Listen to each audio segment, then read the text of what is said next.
जय जय विश्व सुख सत्तानंद श्रीमत स्वामी श्रेणी कांत माता मधुर्यमय देवी प्रेमानंदे हरिध्वनि बलम जय निताय गौर सीतानाथ प्रेमानंद हरिध्वनि बलम राधा कृष्ण प्रेमानंद हरिध्वनि बलम हरि बोल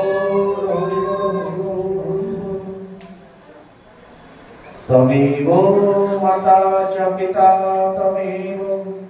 तमेव बन्धुश्च सखा तमेव विद्यां द्रविणं तमेव सर्वं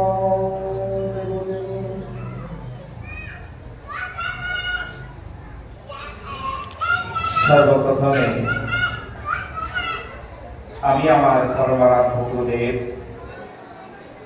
श्री श्री ठाकुर श्रेणीकांत एवं श्रीमायेर जुगल चरणे आमार शत सहस्र प्रणाम। मंदिरे विराजमान अनादिरादि गोविंद सर्व कारणेर कारणम सच्चिदानंद विग्रह সেই রাধা মাধবের চরণ যুগলে আমার শত সহস্র প্রণাম। আমার পরম দয়াল পরম গুরু শ্রী শ্রী ঠাকুর সত্যানন্দ পরমহংস দেবের চরণ যুগলে শত সহস্র প্রণাম। এই সুন্দর ভুবন শব্দ স্পর্শ রূপ রস গন্ধময় জগৎকে আস্বাদন করছি ঠিক আমার মাতা পিতার করুণায়। সেই মাতা পিতার যুগল চরণে আমার শত সহস্র প্রণাম। এই বিশ্ব ব্রহ্মাণ্ডে যে সকল মহামানব মুনি ঋষিগণ যারা সারা জীবনের ভোগ বিলাসকে জ্ঞান অগ্নিতে জ্বালানে চলে দিয়ে একমাত্র বিশ্ব কল্যাণার্থে সদা সর্বদা ঈশ্বরের কাছে প্রার্থনায় মগ্ন, সেই সকল মহামানব মুনি ঋষিদের চরণ যুগলে আমার শত সহস্র প্রণাম। আজ এই মহৎ সভায় উপস্থিত অমৃতের পুত্রগণ ভাগবত পিপাসু নিত্য আরাধ্য গৌর ভক্তবৃন্দের চরণ যুগলে আমার শত সহস্র প্রণাম। আজ আপনাদের সম্মুখে বসে যে আমি দুটো শাস্ত্র কথা ভাগবত কথা বলব, আপনাদের মধ্যে যে মনরূপী ময়ূরকে নাচিয়ে তুলব, হৃদয় রূপী সাগরে প্রেমের তরঙ্গ তুলব, তেমন ক্ষমতা তেমন শক্তি তেমন ভক্তি আমার নেই। তবুও শুনেছি সাধুগুরু সজ্জন মহামানবের শ্রীমুখে গুরুর কৃপা হলে বৈষ্ণবের করুণা হলে পঙ্গুটির লঙ্ঘন করে অন্ধলোকেও আঁকি মেনে চেয়ে দেখে। মন্দিরে বিরাজমান পরম দয়াল গুরু অনাদিরাদি গোবিন্দ, আসলে বিরাজমান পরম বৈষ্ণবগণ সকলেরই কৃপাবারে দৃষ্টি করি আমি আমার ক্ষুদ্র বক্তব্যে প্রবেশ করতে চাই। ক্ষুদ্র বক্তব্যের মধ্যে যা কিছু ভুল ত্রুটি সকলে আমাকে নিজেকে ক্ষমা করবে, মার্জনা করবে।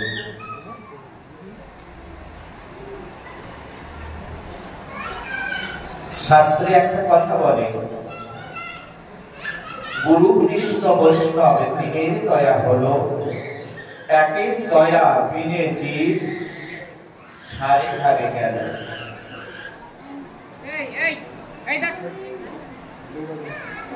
মাত্র দুটি তিনটি শব্দের মধ্যে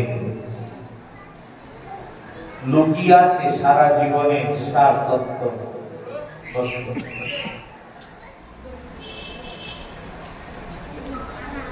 কি বলেছেন? গুরু কৃষ্ণ বৈষ্ণব তিনের দয়া হলো, একের দয়া বিনে জীব সারে ধারে গেল। অর্থাৎ গুরু এমনই থাকেন, তিনি কখনো কোন ব্যক্তির প্রতি তিনি কখনো সবসময়ের জন্য সমস্ত ব্যক্তির প্রতি সমস্ত জীবের প্রতি গুরুর কৃপা হৃদয়তা এবং আশীর্বাদ করুণা কৃপা সব সবার জন্য সর্বজীবের প্রতি বর্ষিত হয়। একজন যিনি সৎ এবং ভগবান শ্রীকৃষ্ণ তার এই সৃষ্টিময় জগতে অনন্ত কোটি জীব, সমস্ত জীবের প্রতি তার কৃপা করুণা সমানভাবে বর্ষিত হচ্ছে সদা সর্বদা একজন বৈষ্ণব তত্ত্ব, অর্থাৎ গুরু কৃষ্ণ বৈষ্ণব তিনজনেই আমাদের প্রত্যেকটি জীবকে কৃপা করছেন সদা সর্বদা। তাহলে কার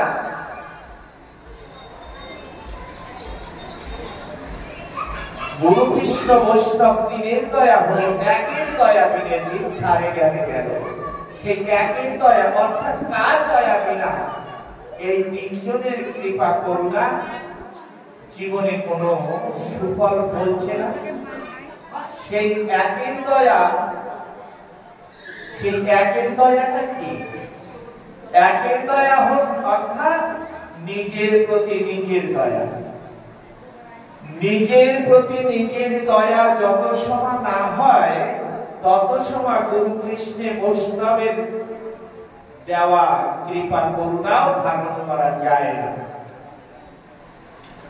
কারণ আমাকে কেউ কিছু দিচ্ছে, হাত পেতে নিজে নিতে হবে, কিন্তু নিজে যত সময় নিজে নিজের প্রতি কৃপা করুণা না করে হাতটা বাড়াবো না, তত সময় তার দেওয়া বস্তু ধারণ করা হবে না। অর্থাৎ গুরু কৃষ্ণ বৈষ্ণব তিনজনেই দিচ্ছেন, অযাচিত করুণা তিনি করছেন। অর্থাৎ নিজের প্রতি নিজের দয়া নেই, নিজের প্রতি নিজের করুণা নেই, তাই তাদের দেওয়া বস্তু নিজের জীবনে ধারণ করা হলো না।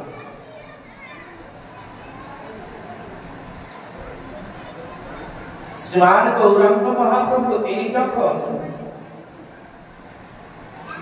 সন্ন্যাস ব্রত অবলম্বন করেছিলেন, কিন্তু তার পূর্বে সহধর্মিণী অর্থাৎ বিষ্ণুপ্রিয়া, বিষ্ণুপ্রিয়া তো তার স্বামী অর্থাৎ গৌরাঙ্গ মহাপ্রভুকে সন্ন্যাসে যেতে দেবেন না, এটা গৌরাঙ্গ মহাপ্রভু জানতেন। তাই গৌরাঙ্গ মহাপ্রভু বিষ্ণুপ্রিয়াকে রাজি করবার জন্য আগে কত সুন্দর সুমধুর সুমধুর কথা তিনি শ্রবণ করিয়েছেন। বলেছেন, ওগো বিষ্ণুপ্রিয়া, তুমি আমার একটা কথা রাখবে তো? তুমি তো আমার সহধর্মিণী, আমার সমস্ত কাজে সহযোগিতা করবে, তাই না? তুমি আমার স্ত্রী, সহধর্মী, তো আমার সহযোগিতা করবে তো তুমি? বিষ্ণুপ্রিয়া সরল স্বভাবে অবলা সরলা, তিনি বলছেন, ওগো প্রভু, আমার জীবন যৌবন সুখ শান্তি সকল কিছু তো তোমার শ্রীচরণে অর্পণ করেছি প্রভু। তোমার সুখে আমার সুখ, তোমার দুঃখে আমার দুঃখ, তোমার কষ্টে আমার কষ্ট, তুমি যা বলবে আমি তাই করব। এইভাবে বলে বলে এমন ভাবে বিষ্ণুপ্রিয়াকে রাজি করে নিলেন, ত্রিশব্দ অঙ্গীকার করিয়ে নিয়েছে, ত্রিশব্দ অঙ্গীকার করিয়ে নিয়েছেন যে আমাকে, আমি যা বলবো তুমি মানবে তো? যখন ত্রিশব্দ অঙ্গীকার করলো তখন বলছে, ওগো বিষ্ণুপ্রিয়া, আমি কি বলতে চাইছি জানো? আমি এই জগতে অনন্ত কোটি জীবের মঙ্গলার্থে এই জগতে আমার আশা।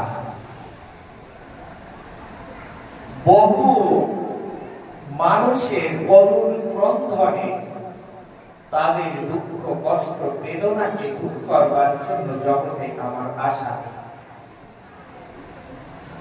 কিন্তু তুমি যদি তোমার করে রাখো তোমার কাছে, তাহলে জগৎ জীবের মঙ্গল, জগৎ জীবের শান্তি আমি দিতে পারবো না।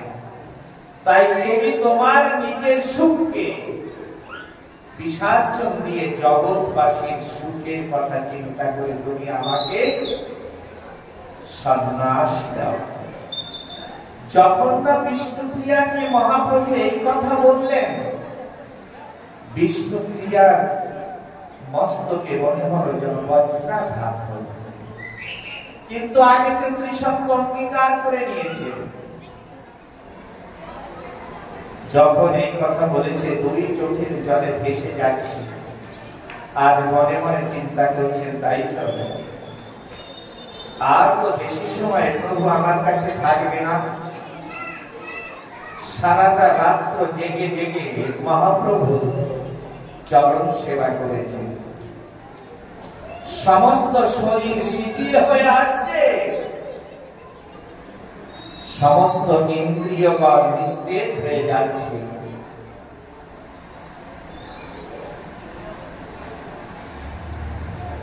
চোখ দুটো বন্ধ হয়ে যাচ্ছে, চোখ দুটোকে নিজে নিজে বুঝাচ্ছে, তবু নয়ন তোরা সারা জীবন না জানি কত সুখে, কত আনন্দে, কত সুন্দর বিছানায় নিদ্রা যাবি, কত সুখে থাকবি, কিন্তু এই প্রভু তোমার অল্প একটু সময় আছে, এই সময়টা পার করে যদি এই প্রভু চলে যায়, এই নয়ন দুটো বৃথা যাবে, আর জীবনে দেখতে পারবি না। তাই যত সময় আমার প্রভু আছে, ওকে নয়ন তোদের বলছি, তোরা দুটো নয়ন মেলে মহাপ্রভুকে সেবা কর। দুটো নয়ন দ্বারা প্রভু সুন্দরকে সুন্দর ভাবে দেখে রাখ। নিজের ইন্দ্রিয়কে নিজে বুঝাচ্ছে,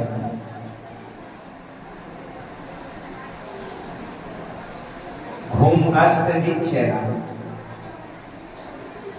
চিন্তা করছেন প্রভু তো চলে যাবেন, প্রভুর সেবার সামগ্রী তৈরি করছেন, হাত চলছে না, পা চলছে না, শরীর অবশ হয়ে যাচ্ছে, নিজের হাতকে পাকে ওইভাবে বুঝাচ্ছে, বুঝিয়ে বুঝিয়ে নিজের ইন্দ্রিয়গণকে সতেজ করছে।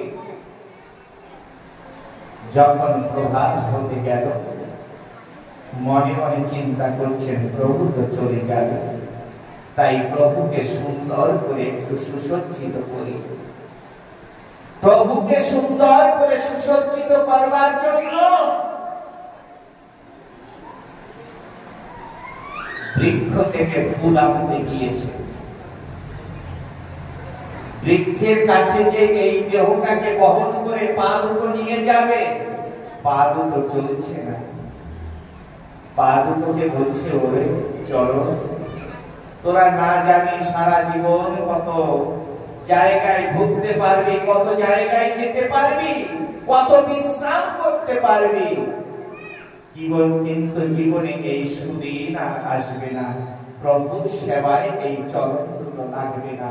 তাই তোরা সতেজ হ, এই দেহটাকে বহন করে নিয়ে ফুল বৃক্ষের কাছে চল।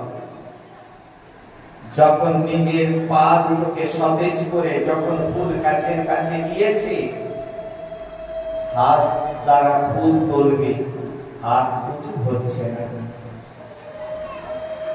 সমস্ত শরীর অবসন্ন হয়ে গেছে, চোখের জলে ভেসে ভেসে আঁচলখানা পেতে দিয়ে বলছে বৃক্ষকে, আবেগ মাখা কণ্ঠস্বরে করুণ ক্রন্দনে ফুল বৃক্ষকে বলছে, ওগো ফুল, তোদের কত সুন্দর জীবনে, তোদের জন্ম হয়েছে একমাত্র প্রভুর পূজার জন্য। শুনেছি শাস্ত্রে বলে, মহামানবগণ বলে, মানব জীবন বড় দুর্লভ জীবন, সেই মানব কুলে জন্মগ্রহণ করেও আমার প্রভুর সেবা করার সৌভাগ্য আমার হচ্ছে না। তোদেরকে যে তুলে নিয়ে আমার প্রভুর সেবায় লাগাবো, তেমন সৌভাগ্য আমার হচ্ছে না। কিন্তু তোদের তো জন্ম হয়েছে একমাত্র আমার প্রভুর সেবার জন্য, তোরা কি পারিস না? এই হতভাগী অধমে আঁচলে বোঝা তুলে পড়তে। যখন আবেগ মাখা কণ্ঠস্বরে চোখে জল ফেলে ফুল বৃক্ষকে ওইভাবে বলেছে আঁচল কেটে দিয়ে, ফুল বৃক্ষ থেকে মনে হয় যেন ঝরঝর করে ফুলটা আঁচলে পড়েছে। আমার পরম দয়াল ঠাকুর, আমার গুরুদেব ঠাকুর শ্রীকান্ত কথা প্রসঙ্গে বলতেন, আমি চাই না নাস্তিক দার্শনিক, চাই না কুটিল বৈজ্ঞানী, আমি চাই সরল সহজ আবেগ মাখা শিশুর মতন কণ্ঠস্বর। যখন আবেগ মাখা কণ্ঠস্বরে এইভাবে ফুল বৃক্ষকে বলেছে আঁচল কেটে দিয়ে, ফুল বৃক্ষ থেকে ঝরঝর করে সেই বিষ্ণুপ্রিয়ার আঁচলে পড়েছে। বিষ্ণুপ্রিয়া সেই ফুল সংগ্রহ করে নিয়ে আসে, বসে বসে কৃষ্ণ নামের মালা গাচ্ছে। কৃষ্ণ নামের মালা গেঁথে মহাপ্রভুকে সুন্দর করে সুসজ্জিত করেছেন। মাথার চূড়া তৈরি করেছেন, হাতের বাজু তৈরি করেছেন, গলার হার তৈরি করে সুন্দরভাবে মহাপ্রভুকে সুসজ্জিত করে বসিয়ে দুই নয়নকে বলছে, ও নয়ন মন ভরে দেখে রাখ, প্রভু তো একটু করে চলে যাবে, আর তো দেখতে পারবি না। এমন ভাবে দর্শন করে চিত্তপটে এঁকে রাখ, যখন তাকে সাকার রূপে না দেখবি, ঘরের কোণে বসে একবার মনে মনে চিন্তা করলেও যেন সেই সুন্দর স্বরূপটা সম্মুখে ভেসে উঠবে। দুই নয়নকে বলে যে সুন্দর করে মহাপ্রভুকে সাজিয়ে দুই নয়ন ভরে দেখে রেখেছেন। যখন না বিষ্ণুপ্রিয়ার মনে পড়ে, চোখ বন্ধ করে হৃদয় পাচ্ছে সেই মহাপ্রভুর ছবিখানাকে। তাই আজ কথা প্রসঙ্গে আমার বলাটার তাৎপর্য হলো এই, সারাটা বৎসর অপেক্ষায় থাকি যার, আজ সেই অনাদিরাদি গোবিন্দ আবির্ভাব তিথি। না জানি জীবন ভরে মানব কুলে জন্মগ্রহণ করে কত আনন্দে, কত সুখে, কত সুন্দর আরামে, কত সুন্দর বিছানায়, কত ঘুম পড়তে পারবো, কিন্তু এই দিনটা চলে গেলে আর খুঁজে পাবো না। তাই প্রতিপত্তিকে যারা যেখানে বাইরে ঘোরাফেরা করছে, আমি বড় করে নিবেদন করছি, সবাই সবার চাঞ্চল্য মনকে, সবাই সকলের ইন্দ্রিয়গণকে বুঝিয়ে শান্ত করে আজ এই মন্দিরের সম্মুখে ওই সময়টুকু অপেক্ষায় থাকা উচিত। মানব জীবনে যেমন লেখাপড়া শিখে মানুষ, লেখাপড়া শিখে চাকরি করে, চাকরি করে মাসে মাসে বেতন পায়, ঘর সংসার পরিবার সুন্দর করে পরিচালনা করে। কিন্তু যখন সেই চাকরি দেয়, নিশ্চয়ই সে উপযুক্ত বলে কোনো ডিপার্টমেন্ট বা কোনো কোম্পানি থেকে চাকরি দেয়। যদি সেই চাকরি পাওয়ার পরে চাকরিতে ফাঁকি দেয়, তখন তাকে সাসপেন্ড করে দেয়। যখন সাসপেন্ড করে দেয়, মাসে মাসে বেতন দেবে না, ডিউটি করতে দেবে না।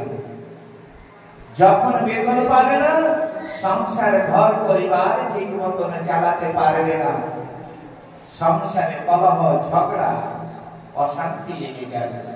যদি তার মনে তখন কোনো অনুশোচনা আসে, আরে কত সংসার, কত পরিবার, কত আনন্দে, কত সুখে যাচ্ছে, কিন্তু আমার জীবনে শান্তি হলো না, যদি অনুশোচনা আসার পরে সে যদি পুনরায় আবার সিনিয়র অফিসার যারা থাকে তাদের কাছে রিকোয়েস্ট করে যদি আবার চাকরিতে জয়েন হয়, কিছুদিন চাকরি করতে করতে যদি আবার ফাঁকি দেয়, তখন কিন্তু তাকে সাসপেন্ড করবে না, আউট করে দেবে। ভগবান মানব কুলে আমাদের প্রতি প্রত্যেককে পাঠিয়েছেন সুন্দর জ্ঞান, বিবেক, বুদ্ধি, বৈরাগ্য, ভক্তি, শক্তি, ক্ষমা, ধৈর্য, 10 ইন্দ্রিয় ইন্দ্রিয় স্বরূপ দিয়ে সুন্দর করে সুসজ্জিত করে অনন্ত কোটি জীবের মধ্যে সর্বশ্রেষ্ঠ মানুষ করে জগতে পাঠিয়েছেন।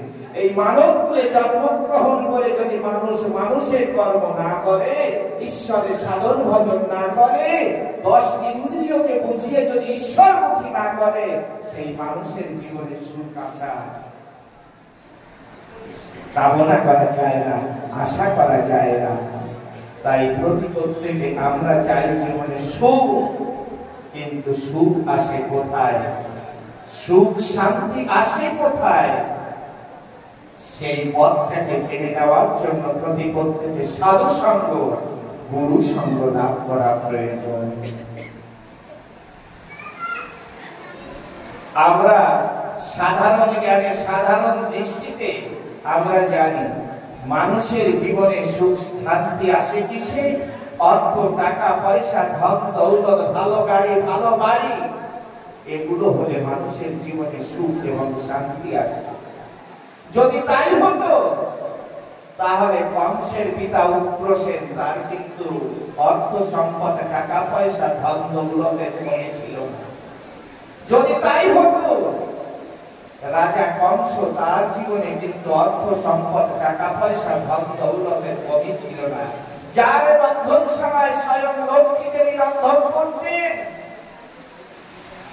যার ঘরে ধনের স্তূপে বাঁধা ছিল, তার কিন্তু কোনো কিছুতে অভাব ছিল না। শান্তি পেয়েছিল রাবণ, শান্তি পেয়েছিল কংস, পায়নি। আজ আমরা সকলেই একত্রিত হয়ে বসেছি অনাদিরাদি গোবিন্দ ভগবান শ্রীকৃষ্ণের আবির্ভাব তিথিকে অনুসরণ করে। তিনি ভাদ্র মাসে শুক্লপক্ষে রোহিণী নক্ষত্রে অষ্টমী তিথিতে তিনি জগতে আবির্ভূত হয়েছিলেন। তিনি জগতে যখন যখন আবির্ভূত হন, তখন তখন তিনি প্রতিটি মুহূর্ত, প্রতিটি সময় আমাদের প্রত্যেকটি জীবকে নূতন শিক্ষা প্রদান করে। অনাদিরাদি গোবিন্দ ভগবান শ্রীকৃষ্ণ, অনাদিরাদি ব্রহ্মা বলে না, অনাদিরাদি বিষ্ণু বলে না, অনাদিরাদি রামচন্দ্র বলে না, অনাদিরাদি ভগবান শ্রীকৃষ্ণ। তিনি আদিও আদি। সেই আদিও আদি, অনাদির আদি ভগবান শ্রীকৃষ্ণ আবির্ভাব তিথিকে অনুসরণ করে আমরা আজ এই জায়গায় বসেছি। তিনি এই শুভ দিনে, শুভ লগ্নে তিনি জগতে আবির্ভূত হয়েছিলেন। তিনি আবির্ভূত হয়েছিলেন কোথায়? আমরা হয়তো অনেকে কিন্তু সেটা জানি না। অনেক সময় আমি দেখেছি জিজ্ঞাসা করে বলে বৃন্দাবন, ভগবান আবির্ভূত হয়েছে বৃন্দাবন, মাতা পিতাকে বলে যশোদা, এমনি করে অনেক কিছু বলে। আমরা সনাতন ধর্ম অবলম্বী, আমরা বড় গর্ব করি হিন্দু, কিন্তু আমরা কেমন নিজের বাবার নামটা ঠিক বলতে হয়তো পারি, ঠাকুর দাদার নামের সময় হরি বল। ধিক্কার হওয়া উচিত। ভগবান শ্রীকৃষ্ণ তিনি আবির্ভূত হয়েছিলেন মথুরায় কংসের কারাগারে, অর্থাৎ জেলখানায়। মাতা পিতা কে ছিল? দেবকী বসুদেব। দেবকী বসুদেবের অষ্টম গর্ভের সন্তান হচ্ছে ভগবান শ্রীকৃষ্ণ। এই ভগবান শ্রীকৃষ্ণ যখন আবির্ভূত হয়েছিলেন, তখন বসুদেব এবং মাতা দেবকী দুইজনে হাতে পায়ে শৃঙ্খল বন্দী অবস্থায় ছিল। আমরা বলি মানুষ শুদ্ধ পবিত্র না হলে ভগবান তার কাছে আসে না। ভগবান তার কাছে আসে না শুদ্ধ পবিত্র না হলে তার মন্দিরে প্রবেশ করার অধিকার থাকে না। কিন্তু কোন শুদ্ধ কোন পবিত্র? আমরা সাধারণ জ্ঞানে জানি যে আমরা হয়তো জলে যদি স্নান করি শুদ্ধ পবিত্র হয়ে যাব, কিন্তু জলে স্নান করলে মানুষ শুদ্ধ পবিত্র হয় না। জলে স্নান করলে মানুষ যদি ভগবানকে লাভ করতে পারত, তাহলে জলজন্তু কিন্তু অনেক ছিল, তারা ভগবানকে প্রাপ্ত করত। জল স্নানে মলধৌত, মন্ত্র স্নানে সদা শৌচ। জলে স্নান করলে মানুষের শরীরের উপরের ধুলো বালি কাদা গোবর ময়লা মাটি পরিষ্কার হয়ে যায়, কিন্তু ভিতরে যে ময়লা থাকে সেই ময়লা পরিষ্কার হয় না। ভগবান কখনো তার বহিরঙ্গ ভাব, বহিরঙ্গ বেশ, শরীরের রং, শরীরের ময়লা, এটা ভগবান দেখে না।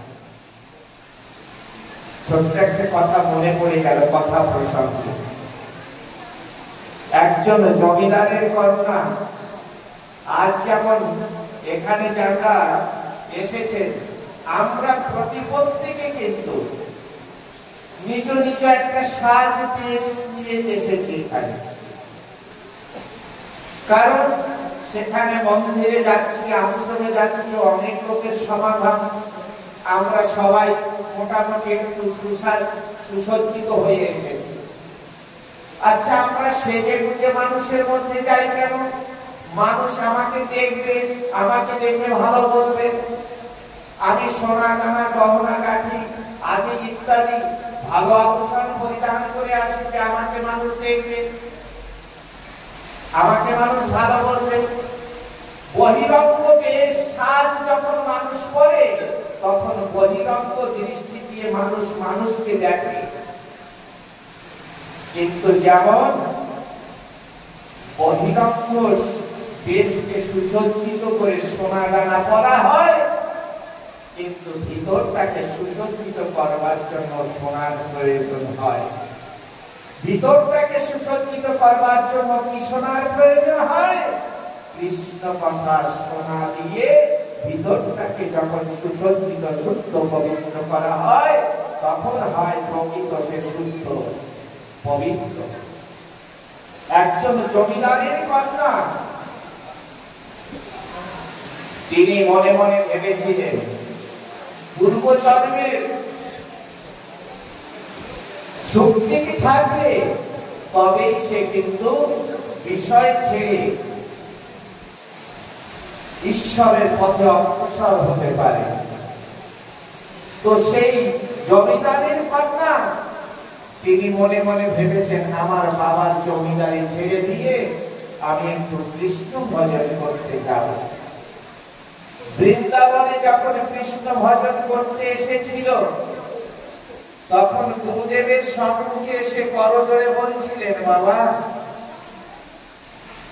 আমি বৃন্দাবনে এসেছি, আমি একটু কৃষ্ণ ভজন করবার জন্য, আমাকে একটু কৃষ্ণ ভজন করতে আদেশ দেবে গুরুদেব।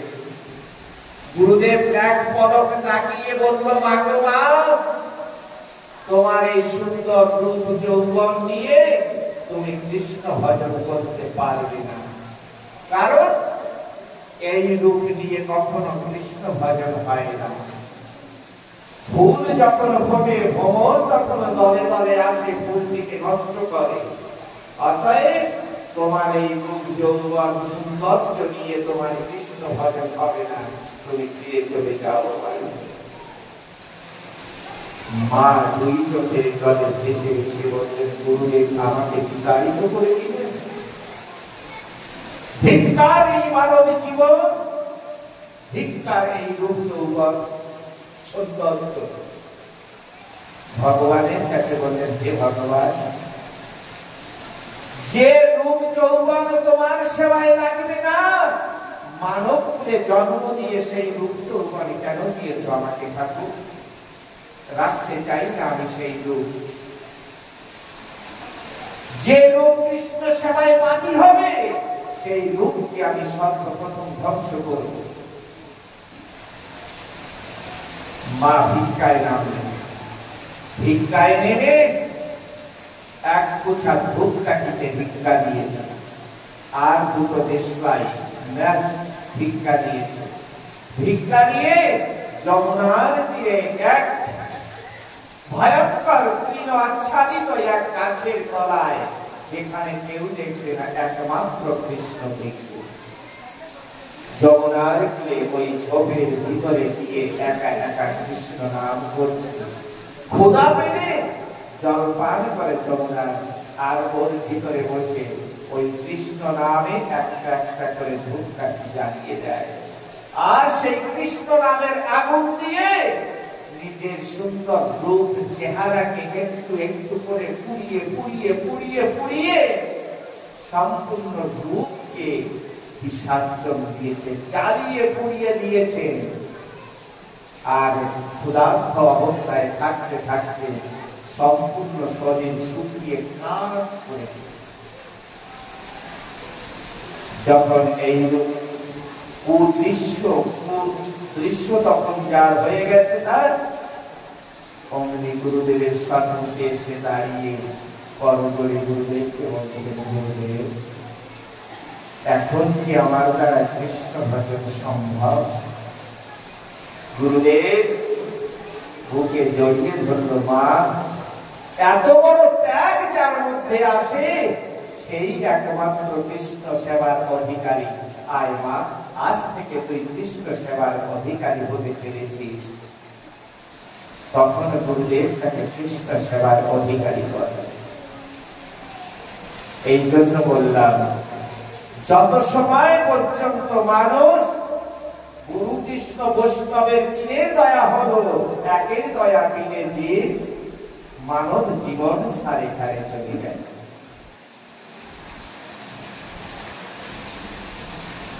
যখন ঐরূপ ভাবে ভগবান শ্রীকৃষ্ণ কারাগারে আবির্ভূত হয়েছিলেন, তখন দেবকী এবং বসুদেব কোন শুদ্ধতা, কোন পবিত্রতা অর্জন করেছিল? তারা তো শৃঙ্খল বন্দী অবস্থায় ছিল না, তারা আভূষণকে পরিত্যাগ করতে পেরেছে না, তারা নিত্য স্নান করতে পেরেছে। কোন শুদ্ধ, কোন পবিত্রতা অর্জন করেছিল? একমাত্র শুদ্ধ পবিত্র হয়েছিল তারা মহামন্ত্র জপ করে। আমরা সংসার জীবনে এখানে যারা আছেন সকলেই কিন্তু মাতা পিতার স্থান অধিকার করে আছেন। আমরা প্রত্যেকে চাই সংসার জীবনে সুখী থাকতে, শান্তিতে থাকতে। মনে করুন আপনাদের কেউ বাবা বড় ধনশালী ব্যক্তি, ধন সম্পত্তি অর্জন করে বিশাল বড় বিল্ডিং করেছে। বড় বিল্ডিং যখন হয় তখন কিন্তু বাড়িতে সুন্দর বেডরুম, সুন্দর বেড, পালঙ্ক, দামি গদ্দা, দামি চাদর ইত্যাদি সব কিছু দিয়ে বেডরুম সাজানো হয়। এইবার মায়েদের বাহানা অনুযায়ী ডাইনিং রুম, কিচেন রুম সুন্দর করে সব কিছু সাজিয়ে তুলেছে বাবা, অনেক সম্পত্তির মালিক। আচ্ছা, সেই বাবা মা সুন্দর একটা রুমে থাকে এবং ছেলে বৌমা একটা রুমে থাকে, এমনি করে পরিবারের সবাই আলাদা আলাদা জায়গায় থাকে। বাবা একদিন মাকে জিজ্ঞাসা করছে, বাবু ছেলেটি কোথায় থাকে গো? ছেলেটির সঙ্গে তো অনেকদিন হলো দেখা হয় না। ছেলেটি আমরা একই ঘরে বসবাস করি, কিন্তু ছেলেটির সঙ্গে দেখা হয় না। ও কখন আসে কখন যায় সে তো জানি না। মা জবাব দিচ্ছেন বাবাকে, ওগো ছেলেটা ওনা অনেক রাত্রে ফেরে, তুমি তো এখনো জানো না, তোমাকে তো বলিনি, অনেক রাত্রে ঘরে আসে। জানো সে কি করে? অখাদ্য কুখাদ্য খেয়ে ঘরে আসে, এসে বৌমাকে মারে, আমাকে গালাগালি করে, তোমাকে পেলেও পিটাবে, এমন আচরণ তার হয়েছে। বাবা যেদিন থেকে মায়ের মুখে ছেলের এই আচরণের কথা শুনলো, বাবার ঘুম চলে গেছে।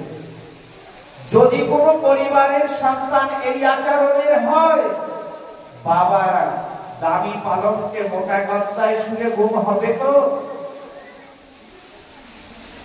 যত বড় দামি পালককে মোটা গদ্দায় শুক না কেন, কান থাকবে গেটের কাছে, বই বুঝি দুষ্ট এলো, এখন কি এসে ঘর থেকে আমাকে বের করে দেয়? ঘুম হবে না। যদি সন্তান এই আচরণের হয়, ঘরে অর্থ সম্পদের অভাব নেই, সুন্দর ডাইনিং টেবিল, সোনা চাঁদির থালা গ্লাস তৈরি করেছে, যদি বাবাকে ভাত দেওয়া হয়, ভাত মুখে যাবে তো? ভাত মুখে যাবে? যাবে না। মাথায় যদি দুশ্চিন্তা থাকে, সন্তান যদি দুরাচারী হয়, তাহলে সে সন্তান কখনো মাতা পিতাকে শান্তি দিতে পারে না। যদি সন্তান সুসন্তান হয়, সুসংস্কারের হয়, তাহলে সেই সন্তান গরিব থাকলেও মা বাবার শান্তি হয়। সোনা চাঁদির থালার প্রয়োজন নেই, কলা পাতায় খেতে দিলে পেট ভরে যাবে, মাটিতে শুইতে দিলে ঘুম হয়ে যাবে। তাহলে জীবনে সুখ শান্তি যদি পেতে হয়, টাকা পয়সা ধন দৌলতে কোনো মানুষকে সুখ দিতে পারে না, শান্তি দিতে পারে না। টাকা পয়সা ধন দৌলতে যদি শান্তি দিত, তাহলে রাবণ শান্তি পেত, তাহলে কংস শান্তি পেত, উগ্রসেন শান্তি পেত। পাইনি। কংস কি করেছিল? নিজের পিতাকে রাজ সিংহাসন থেকে নামিয়ে কারাগারে বন্দী করেছিল, নিজে রাজা হয়েছিল। ভগবান শ্রীকৃষ্ণ কি করলেন? সেই দুরাচারী কংসকে বধ করে পিতাকে কারাগার থেকে মুক্তি করে পুনরায় আবার রাজা করেছিলেন। ভগবান শ্রীকৃষ্ণ তিনিও ছিলেন একজনের সন্তান, আর কংস ছিল একজনের সন্তান। মাতা পিতাকে শান্তি দিয়েছিল কি কংস না কৃষ্ণ? কে দিয়েছিল শান্তি? কংস দিয়েছিল না? তাহলে জবাব দিচ্ছ না কেন? না বুঝতে পারছো না? যদি বুঝতে পারো তাহলে জবাব দাও, আর যদি কংস হয় আমি বলছি হ্যাঁ বলো। শান্তি কংস দিতে পারে নাই, দিয়েছিল কৃষ্ণ। তা যেখানে যারা এসেছেন তারা কি শান্তি চান না দুঃখ চান? শান্তি না? তাহলে শান্তি পেতে গেলে কার মতন সন্তানের প্রয়োজন? কংসের মতন? কৃষ্ণের মতন। সবাই কৃষ্ণের মতন সন্তান চান, তাই তো? কৃষ্ণের মতন সন্তান পাওয়া তো সম্ভব নয়। কৃষ্ণের মতন সন্তান পাওয়া কিন্তু সম্ভব নয়। কৃষ্ণ অনুগত সন্তান পাওয়া সম্ভব। যদি কৃষ্ণ অনুগত সন্তানও জীবনে কেউ ধারণ করতে পারে, তাহলেও তার জীবন ধন্য ধন্য ধন্য। জয় শ্রী রাধে। কাদের ছেলে মেয়েরা কথা বলছে তাদের জোর করে সামনে বসাও, সাধু সঙ্গ করালে তার ফল ফলে। জানো, কোন একজন ভিখারি ভিক্ষা করতে গিয়েছিল, আমার শ্রদ্ধেয় দাদা একটু আগে বলেছিল না এক বুড়িমার কথা, ঠিক তদ্রূপ একজনে ভিক্ষা করতে গিয়েছে, কিন্তু সে জীবনে কাউকে ভিক্ষা দেয় না। জানো, এইবার 2-3 বার করে ভিক্ষা চাইতে গিয়েছে, রাগ করে ঘর লেপছিল। ঘর লেপে কি দিয়ে কি বলে তাকে? পোছ, তাই না? ঘর পোছ দিচ্ছে, লেপছে। রাগ করে সেই সাধু বাবা কি করলো? ওই পোছ ধরে চালিয়ে ফেলেছে, চেলে ফেলেছে তার মুখে। সাধু বাবা খুশি সন্তুষ্ট, পোছটা নিয়ে চলে গেল। আমি নিত্য যা পাই তাই কৃষ্ণ সেবায় লাগাই। বুঝলে তো? সাধু সঙ্গ করলে কি লাভ হয়, কথাটা বুঝতে হবে। যে নিত্য আমি যা পাই তাই কৃষ্ণ সেবায় লাগাই, আমার জীবনটাই তো কৃষ্ণ সেবার জন্য। তার যা পেয়েছি তাই কৃষ্ণ সেবায় দেব। সেই পোষটাকে নিয়ে নদীর জলে সুন্দর ধুয়ে পরিষ্কার করে তুলেছি, একেবারে সুন্দর। পরিষ্কার করে ধুয়ে সেই ঘর লেপা পোষ দিয়ে কি করেছে জানো? কারণ সে তো ভিখারি, তার কাছে কিছু নেই। সেই পোষটাকে পরিষ্কার করে ধুয়ে একটু একটু করে ছিঁড়ে গোবিন্দ পূজার প্রদীপের নাশা বানিয়েছে। সাধু সঙ্গ করলে মানুষের জীবনে কখনো বিপদ যায় না। ওমা, যাদের ছেলে মেয়েরা দুষ্টুমি করছে তারা তো বোঝে না, অবুঝ শিশু, তাদের জোর করে বসাও, সাধু সঙ্গ করাও, ওই বোঝের মতন একদিন সে কৃষ্ণ সেবার অধিকারী হতে পারে। তাহলে আমরা জীবনে কি চাই? শান্তি চাই, সুখ চাই। তাহলে আমরা কৃষ্ণ অনুগত সন্তান চাই। তো কৃষ্ণ অনুগত সন্তানকে ধারণ করতে গেলে জীবনে কেমন হওয়া উচিত? দেবকী বসুদেবের জীবন স্মরণ করতে হবে। দেবকী বসুদেব ভগবান শ্রীকৃষ্ণকে পুত্র রূপে পাওয়ার জন্য 12,000 দিব্য বছর সাধনা করেছিল। 12,000 দিব্য বছর সাধনা করেছিল ভগবান শ্রীকৃষ্ণকে পুত্র রূপে পাওয়ার জন্য। স্বামী স্ত্রী উভয় মিলে ভগবানের কাছে দুইজন মিলে পরামর্শ করে বলেছিলেন, আমরা জীবন ধরে সুখ চাই না, শান্তি চাই না, কিছুই চাই না। আমরা দুজনেই সংকল্প করলাম, আমরা ভগবান অনাদি আদি গোবিন্দ ভগবান শ্রীকৃষ্ণকে পুত্র রূপে পেতে চাই। তাই স্বামী স্ত্রী দুজনে জনম ধরে 12,000 দিব্য বছর সাধনা করছেন। ভগবান কিন্তু সহজে কাউকে ধরা দেয় না, সহজে কাউকে ধরা দেয় না। মামা, তোমরা যেমন ছোট ছোট বাচ্চা শিশুরা যখন সংসারে কাজ থাকে, সংসারের কাজ করার সময় তখন কি করো? তারা দুষ্টুমি করলে খেলনার বস্তু দাও না, খেলতে থাকে, তাই তো? যখনই খেলে মা সেই সুযোগে কিন্তু সংসারের সব কাজ করে। করো তো মা তোমরা? আচ্ছা, এইরূপ খেলতে খেলতে যখন তার ক্ষুধা পায়, খেলনা ভালো লাগে, আর খেলনা খেলবে না, কিন্তু খেলনা হাত পা দিয়ে ছিটকে ফেলে দেবে, মায়ের মুখের দিকে তাকিয়ে তখন কান্না শুরু করবে। তখন মা বুঝবে যে আর খেলনা ও চাইছে না, আমাকে চাইছে। মা তখন এসে তাকে দিকে জড়িয়ে দেবে, তাই তো? ভগবানকে ডাকতে ডাকতে ভগবান দেখে আমাকে ও পরিশানি করছে, আমাকে ও শান্ত থাকতে দিচ্ছে না, আমাকে কষ্ট দিচ্ছে, আমাকে কাজ করতে দিচ্ছে না।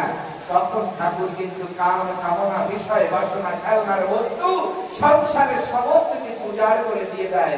কি চাও তোমার জীবনে, তাই বলো, তাই দেব। যদি কোনো জ্ঞানী ভক্ত হয় তখনই কিন্তু সংসার জীবনের কোনো কিছু চায় না। যেমন দ্বিতীয় অধ্যায় সাংখ্য যোগে অর্জুন যখন ভগবান শ্রীকৃষ্ণকে বলেছিলেন, হে ভগবান, এই জগতে এত ভক্ত, তাহলে এত ভক্তকে কেমন ভাবে তুমি বিভক্ত করো? বলছে না, অত ভাগে বিভক্ত করি না, আমি 4 ভাগে বিভক্ত করি। 4 ভাগে কেমন? চতুর্বিধা ভজন্তে মাঞ্জনা সুকৃতি নহর্জুনা। অর্থাৎ জিজ্ঞাসু জ্ঞানী চ ভরত সর্ব। অর্থাৎ একজন ভক্ত হচ্ছে আর্তনাদ করে, একজন ভক্ত হচ্ছে অর্থের জন্য আমাকে ডাকে, আর একজন ভক্ত হচ্ছে জিজ্ঞাসা করে। যেমন বাচ্চারা গল্প শুনে আনন্দ পায়, সেই গল্প শোনার জন্য আমাকে জিজ্ঞাসা করে। আর এক ভক্ত আছে জ্ঞানযুক্ত ভক্তি যার, সেই ভক্তই আমার কাছে শ্রেষ্ঠ। তো দেবকী এবং বসুদেব দুইজনে মিলে যখন সাধনা করছিলেন, তখন ভগবান শ্রীকৃষ্ণ কতবার এসেছিলেন। ওগো, তোমরা কি চাও বলো? জগতে যা চাইবে অফুরন্ত তাই দেব, কি চাও বলো? করজোড়ে বলেছিলেন, হে ঠাকুর, জগতে কোনো কিছুর আশায় আমরা এই সাধনায় বসেছি, একমাত্র তোমাকে পাওয়ার আশায় সাধনায় বসেছি। যেদিন তুমি পুত্র রূপে আমাদের কাছে আসতে পারবে, সেই দিনে সাধনা ভঙ্গ হবে। ফিরে চলে যান ভগবান, অবশেষে যখন 12,000 দীর্ঘ বছর সাধনা করতে করতে তাদের দেহ মন পবিত্র শুদ্ধ হয়েছে, যখন ভগবান শ্রীকৃষ্ণ পুত্র রূপে আবির্ভূত হয়েছেন, যখন ভগবান তার পুত্র রূপে আবির্ভূত হয়েছিলেন, অন্ধকার কুঠিরের মধ্যে হাতে পায়ে শৃঙ্খলবন্দী অবস্থায় ভগবান আবির্ভূত হলে তার অঙ্গ প্রবাহিত জ্যোতিতে অন্ধকার কুঠিরটা আলোকময় হয়ে গিয়েছিল। সেই অঙ্গ প্রবাহিত জ্যোতিতে দেবকী বসুদেবের জ্ঞান ফিরে এলো। যখন ভগবান আবির্ভূত হয়েছিলেন, দেবকী বসুদেব তখন অচেতন অবস্থায় ছিল। যখন তার অঙ্গ প্রবাহিত জ্যোতি দর্শন করল, আলোকময় হয়ে গেল, তখন দেবকী বসুদেবের জ্ঞান ফিরেছিল। যখন জ্ঞান ফিরেছিল, তখন কিন্তু হাতে শৃঙ্খলবন্দী অবস্থায় ছিল। বোঝার অনেক তাৎপর্য এখানে আছে। ভগবান শ্রীকৃষ্ণ তখন তার রূপ ছিল নবজাত শিশু। যখন তিনি রূপ দেখিয়েছিলেন চতুর্ভুজ রূপ, তখন দেবকী বসুদেব উন্মাদ হয়েছিল। জনম জনম ধরে যাকে তপস্যা করেছি, যাকে ডেকেছি, সেই অনাদি গোবিন্দ আবির্ভূত হয়েছে। মনের আনন্দে, প্রফুল্ল চিত্তে, মনের আনন্দে যখন আবেগে হাত বাড়িয়েছে ভগবানকে ধারণ করবার জন্য, তখন হাতে পায়ের বেরি কে খুলে দিয়েছিল? ভগবান যখন জগতে আসে, প্রতিটি মুহূর্ত প্রতিটি মানুষের নূতন নূতন কিছু শিক্ষা প্রদান করে। যখন না কৃষ্ণ কৃষ্ণ বলে দুহাত বাড়িয়ে দিয়েছিল দেবকী বসুদেব, এতদিনের বন্ধন কে খুলে দিয়েছিল? ভগবান প্রমাণ করিয়ে দিলেন, হে জীব জগতের অনন্ত কোটি জীব, যত বড় বন্ধনে যে বন্ধন হয়ে থাকুক না কেন, একবার দিনন্তে যদি কৃষ্ণ কৃষ্ণ বলে দুহাত বাড়িয়ে দেয়, যেমন দেবকী বসুদেবের হাতের বন্ধন খুলে গিয়েছিল, পায়ের বেড়ি খুলে গিয়েছিল, তেমনি এই সংসারে জীবনে যদি কোনো মানুষ দিনন্তে একবার কৃষ্ণ কৃষ্ণ বলে হাত বাড়িয়ে দেয়, আমি তার সংসার জীবনের সকল বন্ধন থেকে মুক্ত করে দিয়ে আমি তখন তাকে আমার করে দিই। প্রতিটি কদমে কদমে ভগবান তিনি আমাদেরকে শিক্ষা দিয়েছেন। যখন না ভগবানকে ধারণ করলেন, তখন ভগবানকে কিন্তু সুরক্ষিত রাখার জন্য মাতা পিতার মন্ত্র, তখন একটা ঝুড়ির মধ্যে করে নিয়ে ভগবান শ্রীকৃষ্ণকে নিয়ে গেলেন নন্দালয়ে, রাজমহলে ভগবানকে রেখে আসবেন বলে। যখন না ভগবান আবির্ভূত হয়েছিলেন, প্রচন্ড ঝড় বৃষ্টি তুফান। কারণ এই ঝড় বৃষ্টি তুফান কেন এসেছিল? সমস্ত দেব দেবতারা তখন উন্মাদ হয়ে ছুটে এসেছিল আমাদের পরম দয়াল ঠাকুর আদি গোবিন্দ ধামে আবির্ভূত হয়েছে। তাই বরুণদেব আদি ইত্যাদি সমস্ত দেবতারা এসেছিল। যখন তিনি আবির্ভূত হয়েছিলেন, কত সুন্দর বৃষ্টি নেমে গেছে ঠিক সময় মতো। এইরূপ বৃষ্টি হচ্ছিল। কারাগারের হাজার দরজায় বড় বড় তালা ছিল, কত দারোয়ান অস্ত্র শস্ত্র নিয়ে দাঁড়িয়ে ছিল, যাতে বসুদেব কৃষ্ণকে নিয়ে বাইরে না যেতে পারে। ভগবানকে নিয়ে পিতা বসুদেব রওনা করেছেন গোকুলে যাওয়ার জন্য। কে খুলে দিয়েছিল সেই বড় বড় তালা? ভগবান প্রমাণ করিয়ে দিলেন, যদি সারা জীবনে কোনো মানুষ কৃষ্ণকে স্মরণ করে জীবন চলে, জীবন পথে চলতে চলতে তার সারা জীবনের যত তালা, যত মাথা সব ভুলে যায়। কোথায় গিয়েছিল সেই দারোয়ান অস্ত্র নিয়ে? সবাই কাল ঘুমে ঘুমিয়েছিল, আর দরজাগুলি সব খুলে গিয়েছিল। কৃষ্ণকে নিয়ে চলে গেল নন্দালয়ে। যখন নন্দালয় ভগবান শ্রীকৃষ্ণকে দেখে যোগমায়াকে নিয়ে এলো, যখন না যোগমায়াকে নিয়ে প্রবেশ করলো, একটা একটা দরজায় তালা লেগে গেল। সমস্ত দারোয়ান অস্ত্র শস্ত্র নিয়ে তারা সবাই উঠে গেল। ভগবান কি প্রমাণ করালেন? সংসার জীবনে কোন মানুষ যদি আমাকে সঙ্গে করে নিজ মাঝারে রেখে জীবনে সে চলে, আমি তার সারা জীবনের চলার পথকে পরিষ্কার করে দেই। সারা জীবনের চলার পথে যত শত্রু, সমস্ত শত্রুকে আমি কার ঘুমে ঘুমিয়ে রাখি।